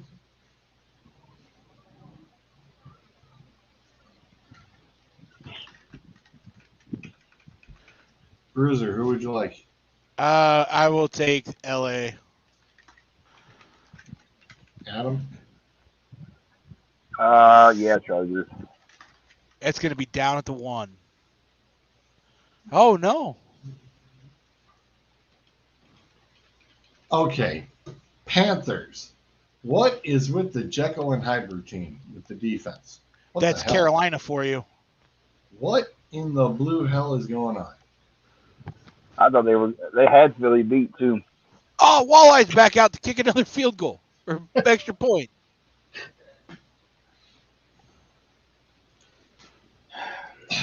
I don't. This is weird. I'm hopeful CMC's back. And he missed it. He missed it. Add that to the list for the weekend. This. How many is that now? How many misses?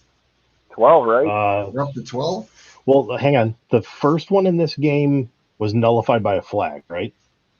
Yeah. The one, yeah, the So first technically, miss so was it didn't. It's not technically a missed kick. I believe that makes it 13. I mean, he might want to get them goggles checked. Somebody got a little fogged up from, I'm going to petition the NFL to put Walleye in his Chiron on any nationally televised game. All right. We got 5 minutes to finish this. Vikings at Panthers. Give me the fuck. Yeah. Yeah. And Mother Nature does not look favorable. The rain game? It looks like it could be. Is Dalvin Cook still out?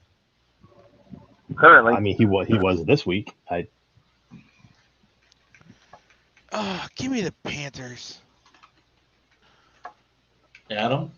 You know who I'm taking. Zolt? So the Vikings will win. Vikings are still that team that no matter what I do, I can't pick them right. Yeah, I mean, here's the problem. I think both CMC and Cook are back this week, and I have no idea what to make of that. It's a hell of a matchup. That Cook on natural turf versus artificial turf. God, give me the Vikings. I don't know. Just to be contrarian. See if I can make up some ground. Or lose.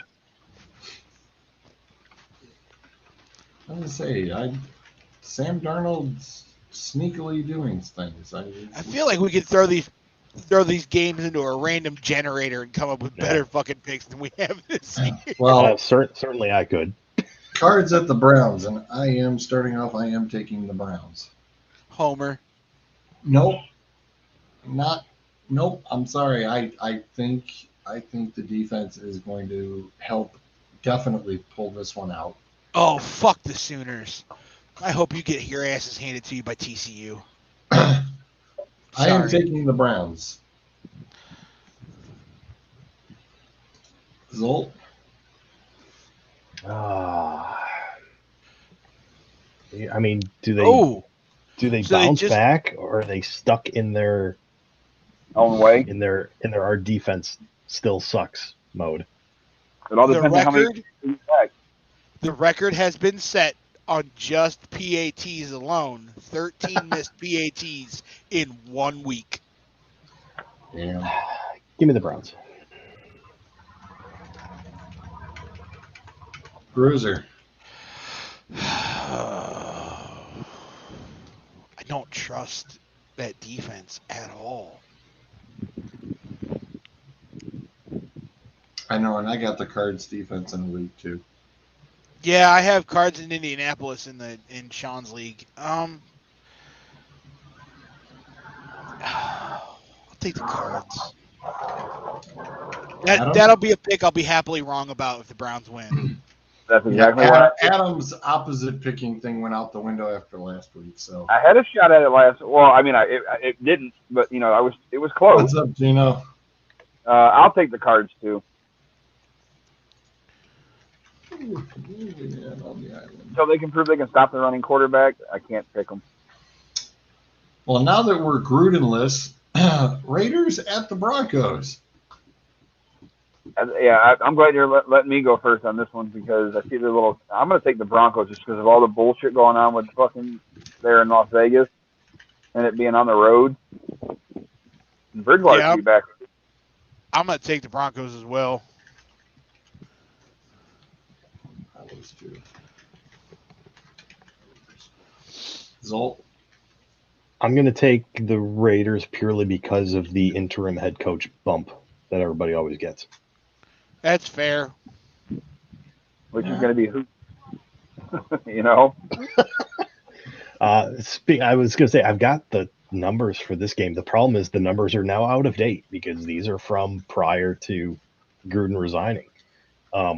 Broncos were favored by 3.5. Whatever Al Davis' kid's name is going to be the interim head coach. Rich Bisaccia is the interim head coach. Oh, yeah, who? All right. Over under was 44.5, but I can guarantee you now you can't get that. It'll be pulled until they figure out what the hell's going on. I was going to say,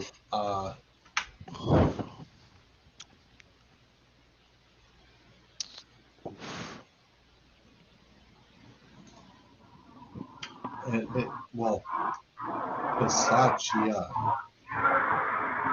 Sure. It's Italian. It's got a bunch of vowels. Yeah, you can he's Italian. Yeah. And in fact, his Wikipedia page has been updated extremely quickly, saying American football coach who is the interim head coach of the Las Vegas Raiders. That didn't take long. No. As coach, he was a coach of Wayne State from 1983 to 87, South Carolina from 88 to 93, Clemson's running back coach 94 to 98, Ole Miss running backs coach 99 to 2001, Tampa Bay Buccaneers special teams coordinator from 02 to 2010, also assistant head coach there.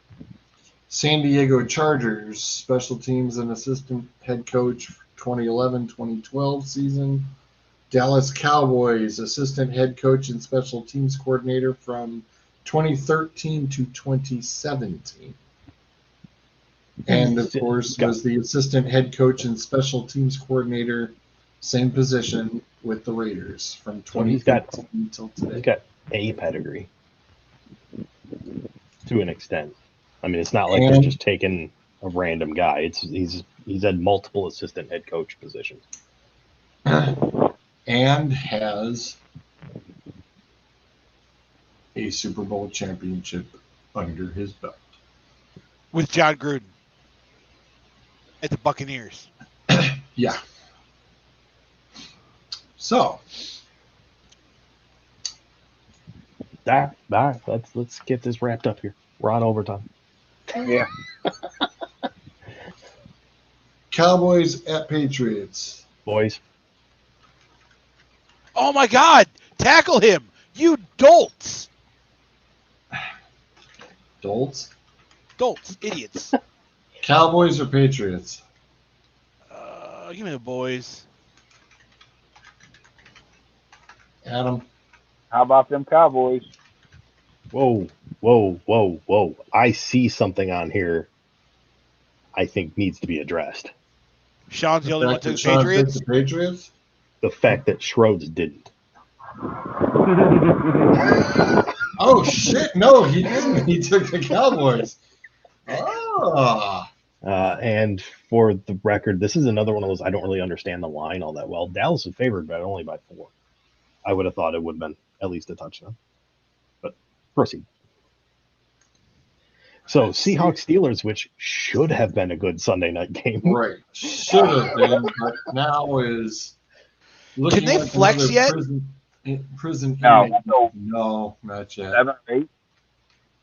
Not Week yet. 7 or 8? And don't Yeah, they have to do it like gotta- a couple weeks in advance? It's got to be at least 10 days in advance. No, because they did it with the Browns last year. Yeah, it was a 10-day in advance notice. That was a Yeah. playoff game, and no, it wasn't. It was less than 7. No, they turn around. When they the said Browns, 10 days when the in Browns advance. beat the Steelers to get the wild card, that was originally going to be the 4:15 game. The wild card game was supposed to be the following week. Was supposed to be the 4:15 game, and then because the Browns and Steelers were playing again, they flexed it to prime time.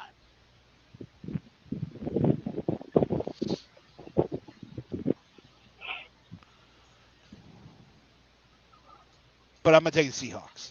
I'm assuming different rules for playoffs for TV deals. Yeah. Because you don't know 10 games out or 10 days out who the hell's playing. But give me the Seahawks because fucking Yeah, Steelers. it says NFL rules. They give 12 days in advance, 6 days in advance in week 18, which last year would have been week 17. Yeah, so 6 days if it's in the final week. So that's why it was able to be flexed. But otherwise, it says here it's now 12 days in advance, which is nuts. I was like, damn, it was 10. Sorry, Bruiser, who'd you want? Fuck them Steelers. Give me the Seahawks. Ooh, righty. Adam. As much as I don't want to, that team over in PA. Can you I say can't. can you I say can't. Pittsburgh? I can't It's- take. I'm going to go that route. I can't do it. I just cannot do it. I just do not know what kind of team that is going to be with Gino at the helm. I cannot picture it. So give me the Steelers. And is Chris Carson going to be out again? You know what I mean? Yeah, who knows? Bills at the Titans. See, that trade came back to bite me in the ass after all, Zolt. DK with Gino. Ooh. Fuck. Hey, It was. I said It seemed like a great giving idea up at the time. fun a little Yeah. early. At least it's not injuries. Well, it's an injury to Russell, but it wasn't like the guys in the trade. Yeah, just the guy getting him the ball. The main component? Well, and I think Cousins bounces back this week, so that's why I picked him. I'm Bills at Titans. Buffalo all day, every day. Yeah, they're the hottest team right now. Team of destiny at the moment. Yeah. Bruiser. I'll take the Bills. I want to pick the Titans, but I can't. Circle of wagons. Just to go back to Seattle, Pittsburgh real quick. Pittsburgh favored by 5. Lowest over-under of the week. 42. 40. Almost 42. 42. Yeah, I can see it. I mean, Agree. if you think I'm going to Gino's change gonna one of my come in picks and while we still got him. What do you want? Give me the Colts.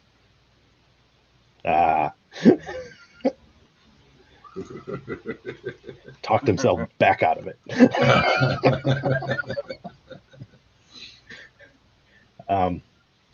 Yeah, I mean, granted, there's money to be made there if Gino actually comes out and can fire the ball, but we have no evidence of that.